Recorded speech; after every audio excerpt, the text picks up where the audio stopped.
Hello mga kumarites, pagkatanggap ko nga po ng sahod ni Jowa ay diretso na nga po kami sa grocery dahil marami na nga po talagang kulang dito sa aming munting tindahan. 2 araw lang na hindi nga po ako makapamili kumarites ay marami na nga pong nagiging kulang. Kaya sa tuwing sahod nga po ni Jowa ay doon nga po ako bumibili ng marami para may dagdag puhunan na naman nga po sa aking tindahan. Ang kagandahan nga po pag meron tayong sari-sari store ay yung pera nga po natin ay parang pinapaikot lang natin. Yung pang-allowance natin ay kahit papaano kumikita. Dahil kung hawak nga lang po natin yung pera at babudgetin lang natin, panigurado nga po ay mahihirapan tayo. Lalo na nga po sa mahal nga po ng bilihin ngayon. Kaya naman talaga nung wala nga po kaming sari-sari store ay lagi nga po kaming nakukulangan sa budget. Dahil kahit anong budget nga po natin sa ating mga pera ngayon, kung wala tayong mga extra income ay mahihirapan talaga tayo. Kaya ako kumarites, kahit nasa bahay lang ay gusto ko talagang meron kaming munting tindahan. Bago nga po ako magsimula sa aking munting tindahan ay ako nga po ay taga Sana All lang dati. Lalo na nga po pag nakakapanood nga po ako ng mayroong mga tindahan. Pero dahil hilig ko nga po talaga ang magtinda kumarites, kaya naman sinika po nga po magkaroon ng munting tindahan. Nung wala pa nga po akong tindahan, ang una kong mga binibenta ay mga bedsheet, pagkain at mga damit. Pinopost ko nga lang po sa Facebook iyon para nga po mayroong mag-order sa akin. Dahil gusto ko nga po magtinda kumarites, naisip ko na nga po itong munting tindahan. Ay enjoy ko kasi ang mag-organize ng paninda, lalo na nga po pag maraming stock. Ang sarap nga rin sa pakiramdam pag nag-go-grocery na. Yung tipong kaya mong bilhin lahat ng gusto mong kuhain sa grocery. Maliit man yung munting tindahan namin at maraming kulang ay okay lang iyo. Dahil mas maganda nga po kung ano lang ang meron kang budget, ayun lang yung gagamitin mo. Para nga po yung pinakakita sa iyong tindahan ay wala na nga pong mapupuntahan na iba.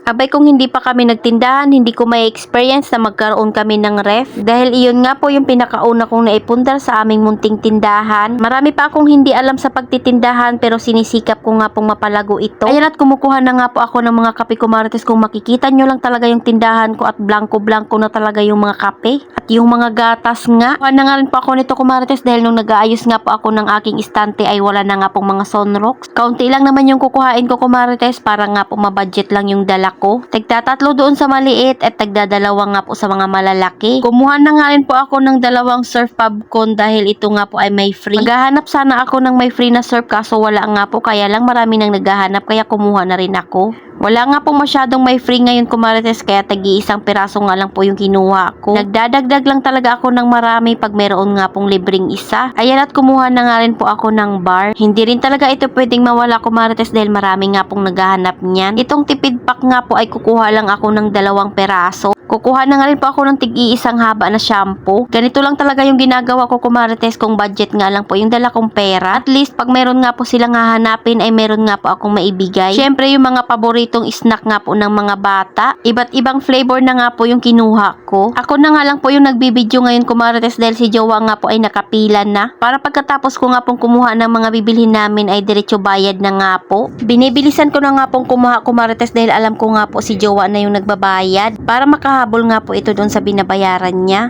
Ito nga po, at habang nagbibideo nga po ako dito kumarites ay meron talagang napapataas ang kilay. Pero syempre hindi naman ako nakakaabala sa kanila. Dahil yung binibidyohan ko nga lang po kumarites ay yung kamay ko lang naman. Ayan, at nakapamili na nga ako kumarites at nakabox na nga po yung ibang bibilhin namin. Kaya pagkatapos ko nga pong mamili doon sa huli kong kinuha ay diretso bayad na nga po ako niyan. Ayun lang kumarites, salamat po sa panonood. Follow for more. God bless us. At sana i-share nyo na nga rin po itong aking video.